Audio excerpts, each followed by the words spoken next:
o senhor disse, por exemplo, tem as notícias, né, a tecnologia hoje em dia, esses dias eu estava até vendo um documentário, A Evolução da Tecnologia, porque antes era questão de 100 anos para uma invenção assim extremamente relevante para a sociedade.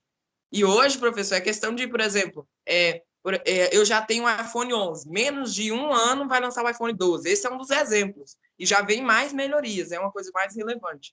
E a inteligência artificial mesmo, ela já vai evoluindo em meses já. Ela já vai obtendo mais informações. E aí, professor, a nossa tecnologia ela está tão ampla que questão de 10 anos, daqui 10 anos mais para frente, né? Eu acho que eles vão comentar isso que o Luiz Paulo estava falando.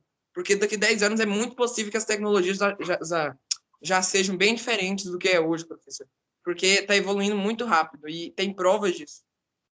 E, professor Caio, um dos motivos dessa coisa que o Gustavo, dessa tese que o Gustavo falou, acontecer mesmo, é por conta, um exemplo aqui das vacinas, porque antigamente uma vacina para ser criada demorava muito tempo, e hoje em dia, com a nossa tecnologia e também com a demanda que a gente estava precisando, esses dois fatores, que ajudaram bastante essa vacina a sair mais rápido do que o normal, do que as vacinas de antigamente, eu creio que também foi por conta da tecnologia e por conta da necessidade dela. Só que, professor, vamos colocar essa tecnologia aí, se fosse para uma tecnologia de, sei lá, uma inteligência artificial, que nem o Gustavo disse, é provável que daqui a uns 10 anos, do jeito que vai, professor, do jeito da velocidade que está evoluindo, daqui a uns 10 anos é provável que quase todos os estabelecimentos sejam robôs que possam estar comandando. Sim, e também tem outro fator, Luiz. Esse das vacinas, olha o tanto que a tecnologia já auxiliou. As vacinas, professor, tem a necessidade, né, que elas precisaram agora, e também teve outro fator que foi os outros vírus do grupo SARS. Hoje eu estou com a dicção terrível. Tá. E aí, professor, tinha lá esse grupo SARS, né, de vírus, era uma família extensa, que eles também eram chamados de família de coronavírus, e aí eles já estavam estudando isso há muito tempo, em questão de 15 anos, eu acho. E aí, professor, esses estudos de um vírus SARS em específico já contribuiu para criar essa nova vacina. Então, por isso que a população tem que entender que não é só a necessidade, são anos de estudos. Foram 15 anos estudando o grupo SARS para desenvolver a vacina para esse coronavírus em específico. E aí, professor, isso também vai acontecer com diversas coisas, com muitas, muitas e muitas. Por exemplo, até hoje a gente não tem, assim, já foi comprovado, já falaram sobre isso, que a gente poderia sim ter uma cura para o câncer nos dias atuais, mas é porque não supriu uma necessidade extrema. É claro, morre muitas pessoas de câncer, mas não é igual ao Covid, né, que morre milhões e milhares. Então, essa já é uma necessidade extrema para salvar a humanidade e o mundo, né? Já o câncer não está tão de extremo assim. Pessoal, Gustavo, vamos assim, eu sinto a gente ter que suspender essa fala, né? Mas ela tem, sim, claro, viu, Luiz Paulo, que você começou esse assunto, tem tudo a ver com o nosso contexto aqui, que é justamente a questão dos registros históricos, que no sentido assim bem organizado na questão da sistematização das informações, a gente tem história que vai ser contada, né? Eu fui acho muito interessante como vocês se preocupam com isso, né? No sentido dessa construção dessa história aí. E é claro, né, esse ponto que o Gustavo está falando, ele é totalmente relevante, porque até para a gente registrar a importância do Brasil nesse processo.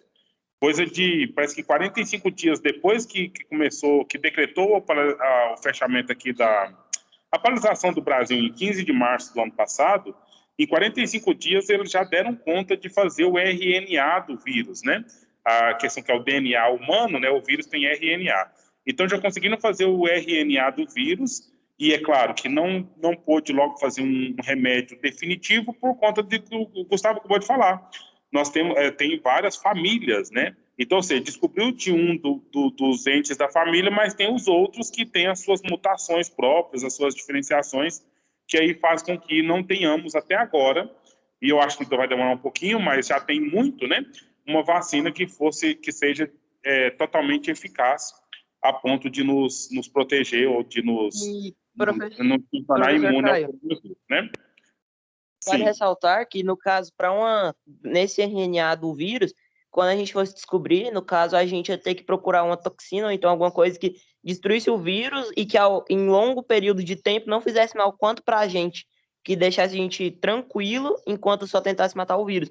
Isso é uma das coisas que dificulta bastante, porque tem coisas que mata fácil o vírus, só que também vai matar a pessoa.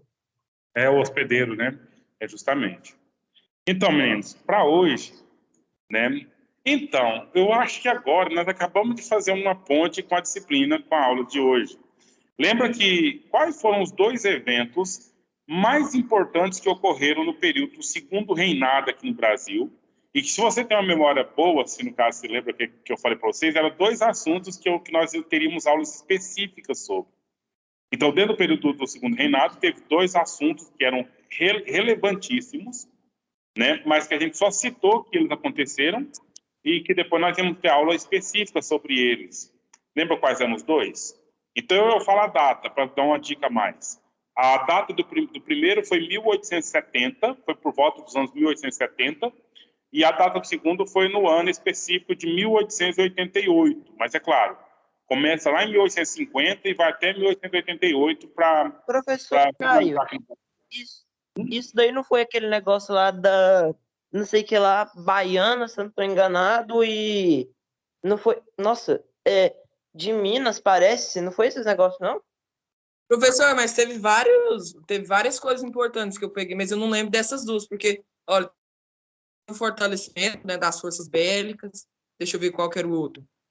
Teve aquele aumento, né, daquelas revoluções abolicionistas, também teve o aumento de republicanos e aquelas dívidas, né, da libra esterlina. Então, a questão que o Luiz Paulo está falando aí foi um pouquinho antes, foi 1789 e 1779, que é as conjurações mineira e baiana, né? Eu confundi os 700 com 800. Então, agora, Gustavo e seus colegas todos, 1870 foi a época que o Brasil teve a Guerra do Paraguai, a guerra com o Paraguai. Então, nós vamos ter uma aula específica sobre esse assunto depois, né? Mas em 1850 até 1888, tivemos aqui algumas leis, e essas leis foram aquelas que contribuíram para que em 1888, no dia 13 de maio, fosse assinada pela princesa Isabel a Lei Áurea, que foi uma das últimas, foi a última lei aqui no Brasil, então, que liberou a escravização aqui no Brasil. Mas é claro, o Gustavo acabou de falar isso aí. Foram vários manifestos e movimentos que tinha tanto a pauta de separar Brasil de Portugal, quanto a pauta de ter a abolição da escravatura aqui no Brasil. Uma vez que os outros países da América, todos já tinham tido a abolição da escravatura, né? Isso inclui Professora, Sim. E também tem outra coisa, falando sobre a Guerra do Paraguai, é muito interessante a gente parar para pensar no tamanho, né, na extensão disso, que foi um dos maiores conflitos, foi o maior conflito travado da América Latina, né, por causa da Tríplice Aliança, né, professor? Eu já estudei sobre isso num documentário e falava muito bem sobre isso. A gente não vai falar nessa aula, né, professor, sobre a Guerra do Paraguai. Se for falar em outra aula, eu estudo mais para ter mais conteúdo. Não vamos ter uma aula só sobre essa aí, no outro contexto, entendeu? Porque aí nós vamos pegar essa questão, talvez mais, eu acho que é no 9º ano, se eu não me engano, porque aí nós vamos pegar o que tem a ver a Guerra do Paraguai com a nossa proclamação da República aqui, que foi no mesmo contexto que teve o Manifesto Republicano, né? Então, aqui nós vamos falar um pouquinho mais sobre a questão da abolição da escravatura mesmo, ou das leis que foram sendo feitas e sancionadas para essa finalidade, no meio dos conflitos que nós vivenciamos aqui no Brasil, naquele contexto lá. Agora, eu só queria pegar um gancho, eu acho que é possível pegar esse gancho, né? Diante do que o Luiz Paulo falou para nós agora há pouco aí, sobre essa questão do vírus, né? Eu posso até achar, quem sabe, uma toxina que mata o vírus, mas às vezes mata também o hospedeiro do vírus, que somos nós, né? São as pessoas que estão aí. Agora, a questão do vírus... Sim. Voltando nesse assunto, professor, só para fechar mesmo, acharam mesmo, no mesmo jeito que você está falando aí, uma coisa que mata o vírus, que foi a hidroxicloroquina, matou, só que tem um porém, escute bem, professor, esse é o maior erro de outros vamos dizer, por fora aí, que interpretaram errado. A hidroxicloroquina e foi a ivermectina. Por quê? Porque eles colocaram o vírus in vitro e aí começaram a fazer testes in vitro. Só que depois, professor, matou o vírus, realmente. Só que depois eles perceberam que a reação in vitro não seria a mesma nos seres humanos. Então, não teria a mesma eficácia e não teria nenhuma eficácia nos seres humanos, porque a superfície onde o vírus ficou era diferente. Por isso que foi um dos maiores erros que eles interpretaram até hoje. Então, aí já vai vendo. E eu não entendo muito dessa seara, né? Mas eu posso compreender o que você acabou de falar, Gustavo. Mas uma coisa, viu, o Luiz Paulo e seus colegas todos, já não tinha mais sentido a escravização de pessoas, né? Já não tinha mais sentido pelo mundo todo a questão capitalista, liberal, que já estava se desenvolvendo no mundo todo. Então, não cabia mais escravizar pessoas. Mas como é que ia fazer isso nos países, né, sem muito conflito? Porque todo escravo que tinha aqui no Brasil era escravo que foi adquirido, né? O escravo foi comprado, foi pago pelo senhor, os donos das fazendas aí, que tinham seus escravos. E aí, no sentido de que como é que a gente, então, acaba só de uma vez por todas essa escravatura, ou a gente tem que fazer um outro negócio para de modo que a escravatura se torne algo inviável. A Inglaterra começou com isso, gente. A Inglaterra já começou a fazer outros, porque ela ganhava muito dinheiro em cima do tráfico negreiro, né? Então, todo o tráfico negreiro que teve, toda a compra de escravo da África, passava-se pela Inglaterra. Então, ela influenciou que a Espanha, que Portugal, que a França, que a Holanda, que a própria Inglaterra, os Estados Unidos, ela influenciou que tivesse esse comércio negreiro, uma vez que eles tinham ganhavam em cima disso aí. Aqui no Brasil, nós tínhamos a escravização indígena. Então, ou seja, era a nossa autoprodução de escravos, né? Então, ou seja, durante todo o tempo da escravização de pessoas negras no Brasil, houve também, eu estou falando sem aspas, sem nada, mesmo que não é o assunto desse momento aqui agora, durante todo o tempo da escravização de negros africanos aqui no Brasil, houve escravização de índios brasileiros aqui no Brasil. Então, essa é outra questão também que é importante a gente manter. E nós os índios, professor, foram um dos primeiros professores escravos do Brasil, foram os índios. Depois que eles chegaram aqui, já começaram a escravizar eles logo de primeira, né? Quando ainda não tinha essas ideologias, né, dos africanos, dos negros. Os índios foram os primeiros mesmo. Só que, professor Caio, vale ressaltar que os portugueses buscaram os africanos para poder ser escravos, porque os índios eles estavam morrendo muito rápido, eles não conseguiam fazer muitos trabalhos, né? Porque eles não eram acostumados com essas outras doenças, com esse trabalho mais pesado, né, professor? E trouxeram os africanos, esses outros povos. Luiz Paulo, eu queria corrigir isso com vocês. Essa é uma das primeiras teses que nós podemos corrigir, porque ela, de alguma forma, eu sei que ela foi contada para vocês, e foi contada para mim, quando eu era criança também, né? E eu acreditava nisso até há muito pouco tempo, mas aqui nós tivemos a escravização de índios à exaustão. O motivo pelo qual eles começaram a escravizar negros não tem nada a ver com a força ou fraqueza do índio. Professor, foi porque os índios resistiram mais? Não, nem isso. Tem tudo a ver com a questão comercial com a Inglaterra. A escravização indígena aqui no Brasil, a escravização negra no Brasil começou cerca de 30 anos depois da colonização do Brasil. Então, ou seja, não é a pauta de hoje, mas eu queria que você já, por favor, corrigisse já essa informação desde agora. É claro, viu, Gabriel? O índio conhecia os matos do Brasil muito mais que os portugueses que estavam aqui, os bandeirantes que estavam pegando os índios aí para escravizar, certo? Mas, ao mesmo tempo, os portugueses e os bandeirantes, né, que eram brasileiros, defendendo portugueses que estavam aqui, eles tinham muito mais poder de fogo para poder capturar esses índios aqui. Então, isso é um ponto também que não é tão relevante assim. Não é tão verdade assim, vamos assim dizer. Então, a questão de escravizar negros e também continuar escravizando indígenas é muito mais uma questão econômica, financeira, capitalista, do que uma questão do índio ser mais fraco ou de morrer mais rápido ou qualquer coisa nesse sentido aí.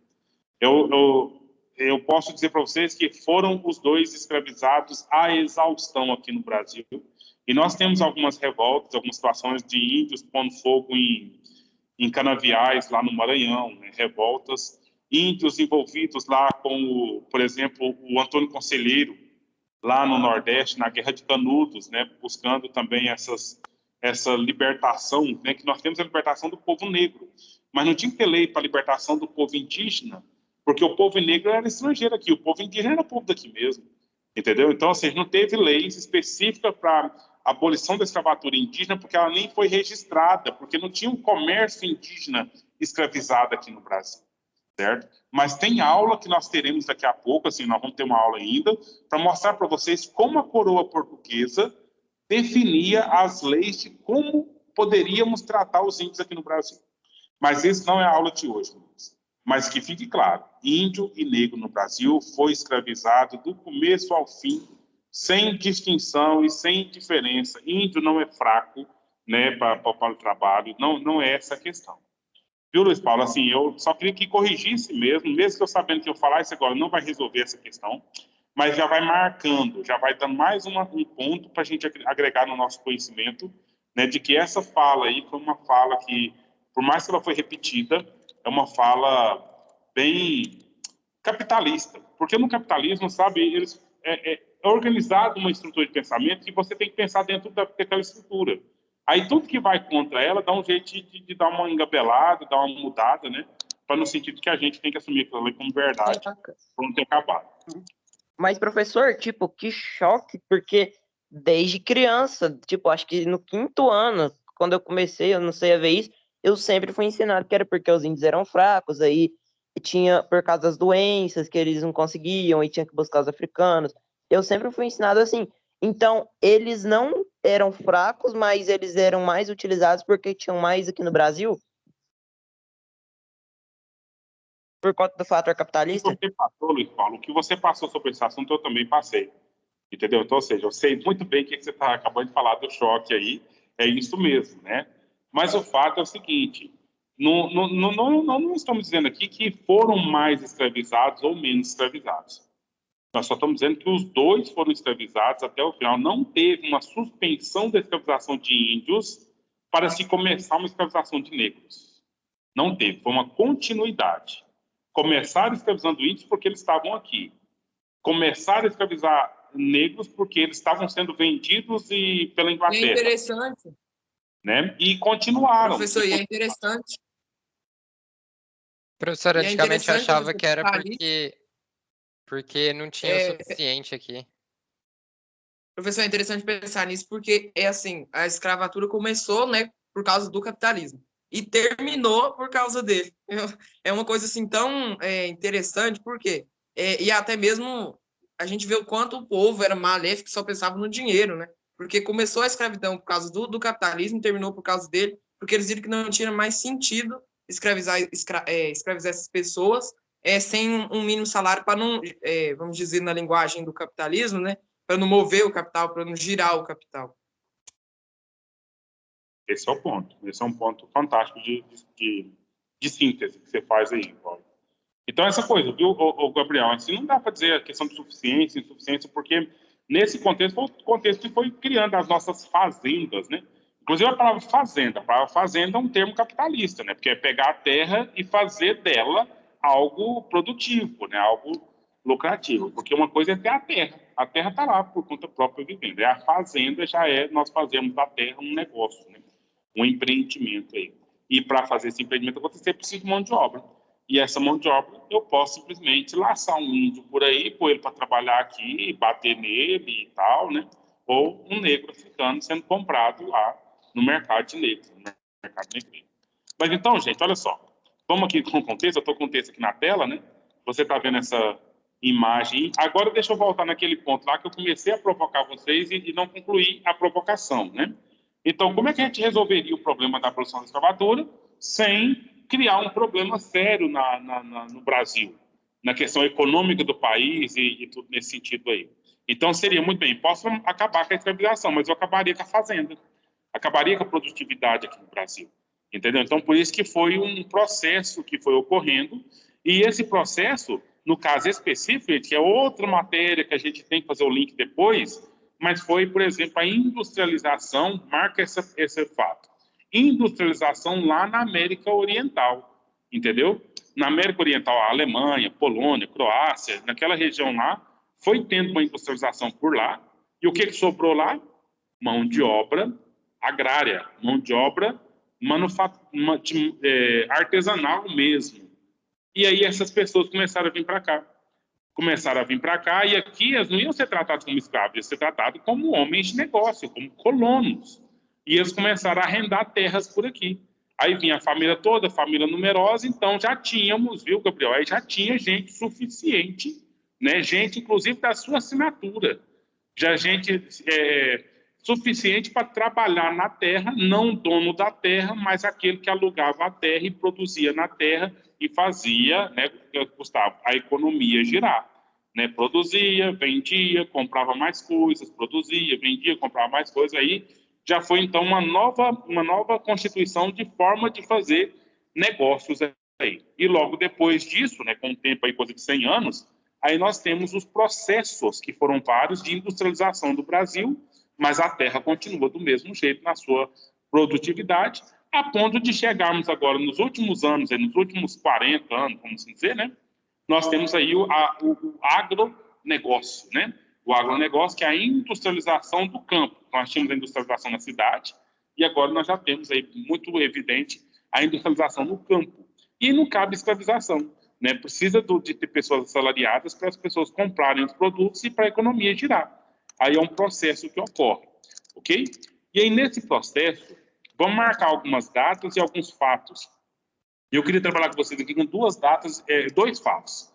Que a própria contexto aqui da abolição e essa revolta de Manuel Congo, ok? Então, nós vamos falar um pouquinho sobre essa revolta de Manuel Congo que ocorreu, entre outras revoltas que ocorreram por aí. E aqui uma situação. A primeira coisa delas é a Lei Eusébio de Queiroz. Essa Lei Eusébio de Queiroz, aqui de 1850. Então, Maria Eduarda, se for marcar as leis de abolição da escravatura no Brasil, então, que fica claro, as leis de abolição da escravatura no Brasil. A primeira delas, 1850, Lei Eusébio de Queiroz. Essa Lei Eusébio de Queiroz foi aquela assumindo aqui no Brasil uma determinação dada pela Inglaterra.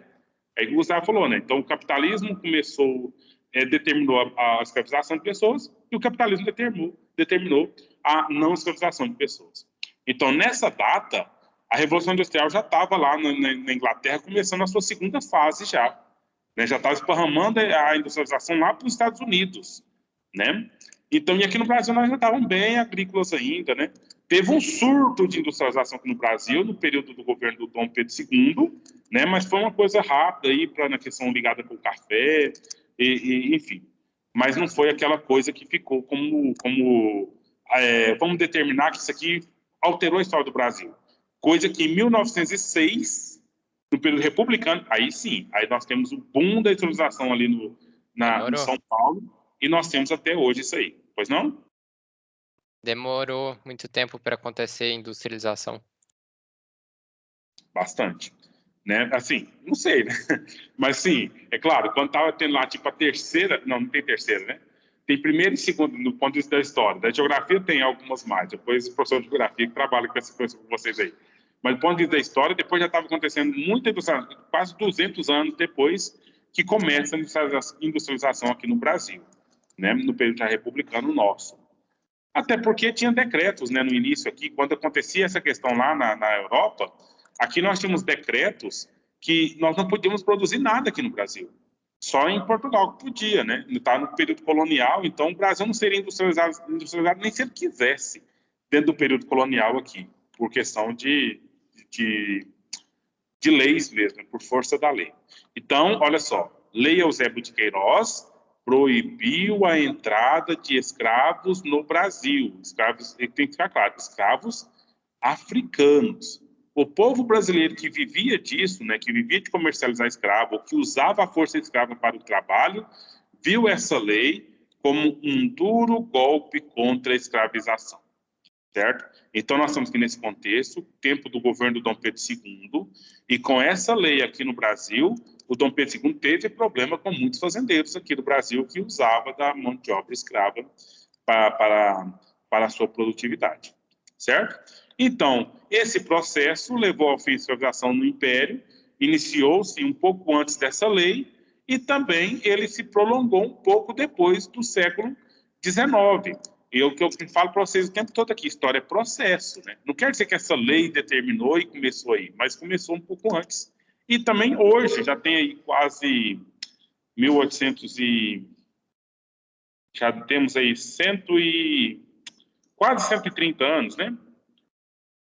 Mais de uns 130 anos aí de abolição da escravatura, e mesmo assim vocês vão encontrar algumas pessoas escravizadas em algum lugar. Olha, não sei, eu não peguei a matéria para me trazer para vocês, nem vi a matéria toda, mas agora há muito pouco tempo saiu no Fantástico a história de uma mulher que estava sendo escravizada aqui no Brasil. Vocês viram essa notícia por aí, gente? Aí dando Fantástico... Professor, eu vi. Esses dias eles atualizaram a matéria. Por quê? Porque primeiro, né, soltaram que ela havia sido encontrada em trabalho escravo, em situações precárias numa fazenda, e ela estava morando, tipo assim, numa casa que não tinha energia, era totalmente, as condições dela era terrível, professor, ela não tinha nem noção do mundo exterior. E aí, depois dessa matéria que mostrou, né, que resgatou ela, e que estava caçando o dono da fazenda para prender, abrir um processo, né, aí depois atualizou a matéria, e pouco tempo depois mostrou a vida dela depois da escravidão, né, depois de tanto tempo que ela viveu. E aí, professor, ela teve um contato assim com o mundo, assim, mundo real mesmo, que eu acho que para ela foi um choque. Que aí ela descobriu que ela podia usar peruca, né? Que ela gostava muito de cabelo, podia pintar a unha, podia colocar a cor que ela quisesse na unha. Isso foi um choque para ela. E era uma escravidão tão, assim, era bem parecida, isso para não dizer igual a dos períodos coloniais aí, professor, que foi terrível. É só a gente ver a situação dela. Então, essa que é a situação que a gente pode verificar, que mesmo tendo lei que proíbe, o fato pode acontecer e não termina, né? Não termina de uma forma tão simples assim. O fato o que a gente precisa dizer sempre houve resistência dos próprios escravizados e sempre houve manifesto dos movimentos abolicionistas. Entendeu? Isso é uma questão que é constante, mesmo que não tenha tanto sucesso sempre, já teve algum sucesso com as leis que já foram estabelecidas. Ok? Então, sempre que houve escravização no Brasil, houve resistência. Né? Os escravizados, como é que eles faziam? Agora que tá, viu, gente? Aquela questão de... Não sei se vocês lembram daquela aula sobre a Revolução do Haiti, né? A revolta lá dos pretos lá no Haiti. Então, ou seja, uma atitude que fazia era o fazendeiro deixava o pessoal jogar, os visitantes jogar laranjas na cabeça dos escravos que estavam ali trabalhando. Aí aparece um escravo e começa a matar senhores, começa a fazer ruaça. Então, pronto, é um revoltado, é um criminoso, mas na verdade ele está respondendo contra uma violência que ele está sofrendo. Entendeu? É um meio de resistência. Como é que essa resistência acontecia? O negro era desobediente. Como pode um negro ser desobediente desse jeito? Tem que apanhar, tem que colocar ele lá no pelourinho lá e dar chicotadas nele. Eles estão fugindo. Uai, negro fujão tem que ser preso, tem que colocar um pistoleiro atrás dele, um jagunço, entendeu? E também formação de quilombos para situação de resistência. O quilombo, isso é formação de quadrilha. Você está vendo como que pode ser visto a situação? Primeiro de tudo, hoje eu pergunto para vocês, o Luiz Paulo começou a aula aqui falando nesse negócio. O professor, não tem sentido. Imagina se hoje tivesse escravização, isso não tem sentido. Ele ficou repetindo essa coisa, não tem sentido. Ué, mas nunca teve sentido. Nunca teve na história da humanidade alguém inteligente falar, não, tem sentido escravizar alguém.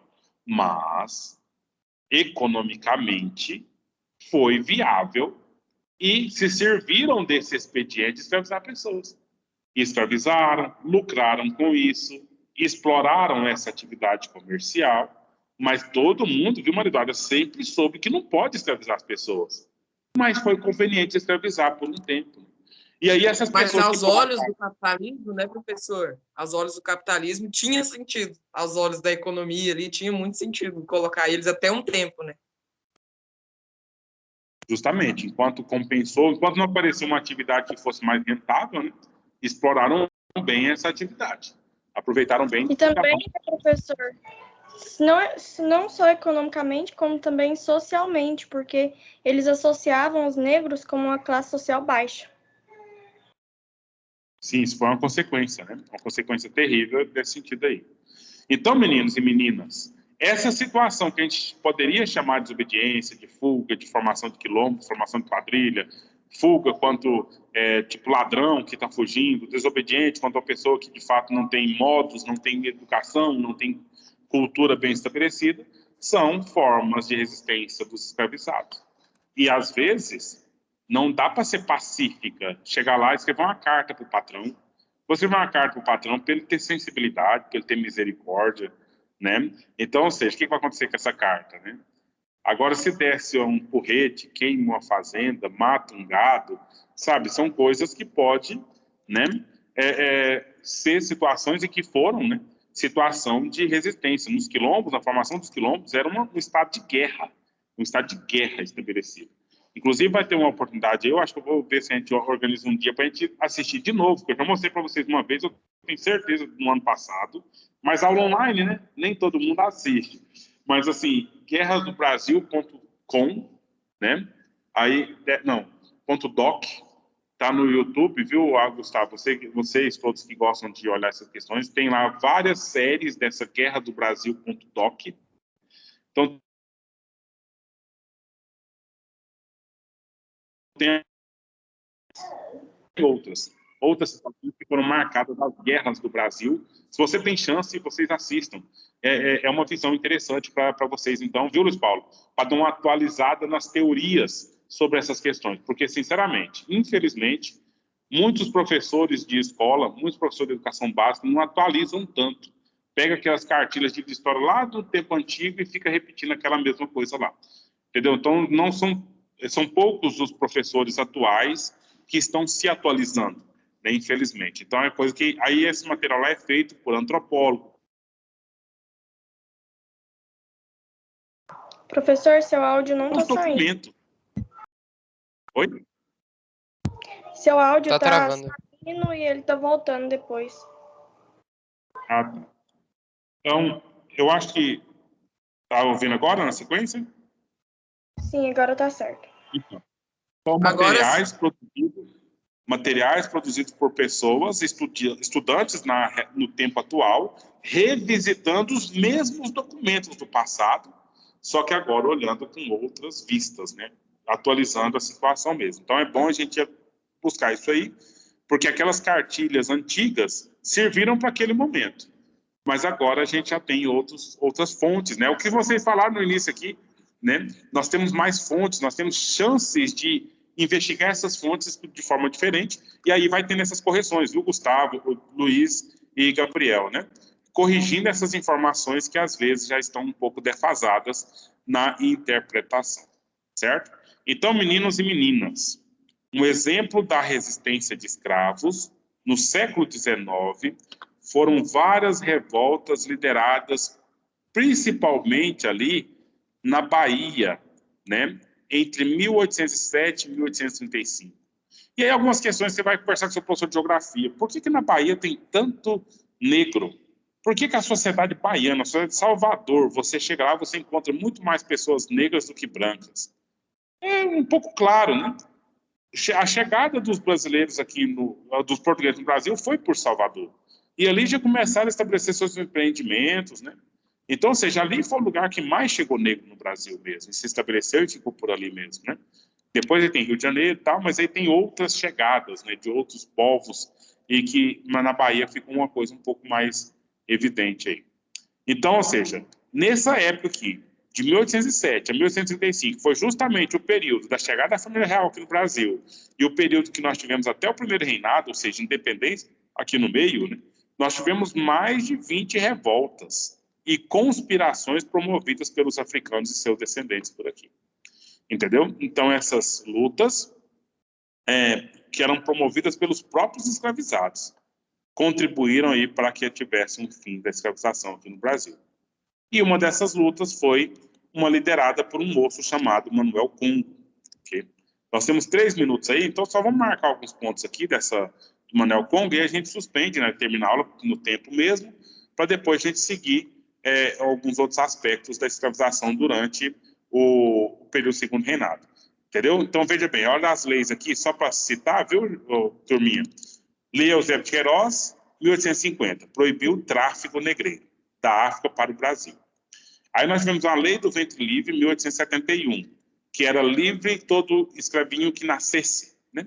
Todo filho de uma escrava que nascesse, ele já nascia não era mais escravo, né?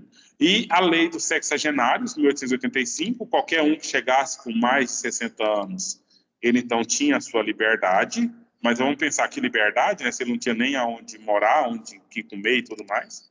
E a Lei Áurea foi a última, que foi então, de fato, que liberaria de uma vez por todas todos os escravizados do Brasil, certo? Então essa é a lista das leis, mas vamos olhar aqui rapidinho, né? Dando uma olhadinha rapidinho Professor aqui. Caio. Sim. Professor Caio. O senhor sabia que, tipo assim, não, tipo assim, não é bem uma curiosidade, mas é uma pergunta. E se um escravo que fosse liberto, que tivesse tipo, teve filho, e esse filho ficasse muito rico, ele poderia comprar o escravo, tipo, o pai dele, a mãe dele, e libertar? Ou não? Sem dúvida.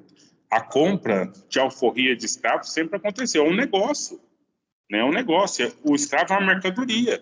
Suponha, não sei se você tem um iPhone bom aí, que você tenha, mas você pode vender para quem você quiser, não pode? Então era dessa mesma forma, né?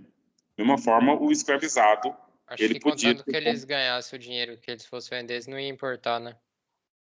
Sim, porque podia comprar outro, né? Podia Só comprar que, outro. professor, certamente que eles abusavam nos preços quando ia vender para o filho do escravo, né? Porque aí, tipo, o filho do escravo queria libertar o pai e a mãe de qualquer jeito. Então, o valor capaz que ele estava disposto a pagar ia ser altíssimo. É interessante você colocar isso aí, porque é uma interpretação histórica que você está trazendo para a gente. Eu vejo que tem todo sentido, né? Mas, pessoal... Professor, isso também é um ponto. Só falando por último aqui, porque, por exemplo, na época da Alemanha nazista, eles inventaram a síndrome K, que era uma doença totalmente inventada, não tinha provação científica nenhuma, mas ela tinha uma coisa em comum, que era salvar todos os judeus, né, da Alemanha. Porque geralmente eles falavam que afetava na religião, porque tal grupo assim, social, que eram os judeus, eram mais prováveis de ser contaminados por essa síndrome. E foi um dos motivos de tantos judeus serem salvos também. Muito bem. Então, gente, nós vamos suspender por agora. Aí depois a gente continua essa questão. Vamos falar do Manuel Congo, na verdade, dessa revolta liderada pelo Manuel Congo, no outro momento. Só confirma aí, eu acho que eu já mandei a chamada aí pro grupo, né? Ou não? Eu ainda não percebi, professor. Tá, eu vou só conferir aqui. Então nós já encerramos agora. E aí depois a gente continua, então. Certinho? Ok. Ô, professor Caio, Sim, Luiz. eu tava vendo os status do senhor hoje no Instagram, que ele riu que o senhor tava com, acho que é o filho do senhor, essa família. Era a Cachoeirinha? Não, é uma cachoeira lá perto da região da Boa Vista, entre Caiapuna e Palestina. Ah, sim, eu pensei que era aqui no Iporá mesmo, ali na Cachoeirinha, porque lá tem um lugar que tem, tipo assim, umas pedras, e aí passa água, assim, tem como ficar sentado. É muito parecido, mas é mais longe um pouquinho.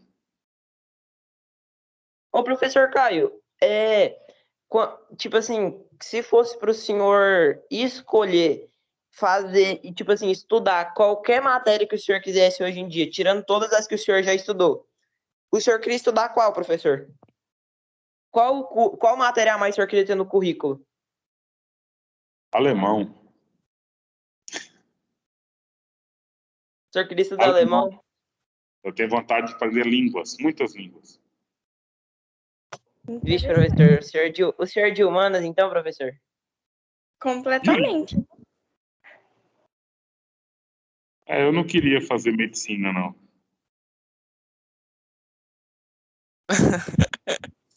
O professor física também é muito legal, né? Eu não sei se o senhor gosta. Adoro mecânica. Nossa, Professor, professor, Quando A eu começo chamada o senhor está mandando ela porque eu ainda não consegui achar. Eu estou procurando aqui o grupo de vocês. Ô, professor Caio, o senhor me veio aqui uma dúvida agora, porque o negócio do sobrenome do senhor, o senhor falou que deu uma pesquisada e tal, e descobriu. E aí, professor, uma dúvida, o senhor já fez algum teste de DNA para, tipo assim, porque tem empresas que fazem teste de DNA para tem, tipo, DNA que mostra qual que é a descendência. O senhor já fez esses testes? Não, ainda não. Mas vamos encerrar aqui, tá? Depois a gente continua essa Ok, prova. professor, tem outra aula do senhor hoje ou não? Eu não Hoje lembro. não. Eu acho que não. Hoje não. Que pena, professor. Toma. Até. Até. Tchau, tchau. Ah, tudo de bom.